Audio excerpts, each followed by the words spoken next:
Hello, welcome to the EagleSix Airsoft video. We are going to be testing this M4 Recce rifle. I love these.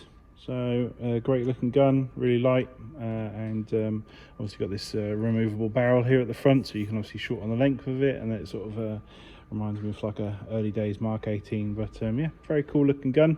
And this one is got a Cobalt Motor installed, got the Prometheus Tightbore barrel, EagleSix upgrade spring, gate Titan basic. It's got the R-Hop Psionic MOSFET.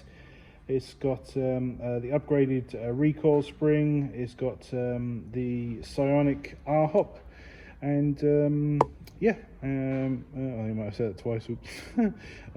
So good we have to mention it twice. And then that's pretty much it. Obviously, I think we'll be providing some batteries of this one, and I just want to demonstrate it working right now.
There we go, all tested. We hope you enjoy. Any problems with the specification, let us know, but otherwise it will be in the description of the video, and we hope you enjoy it. Excellent, thank you.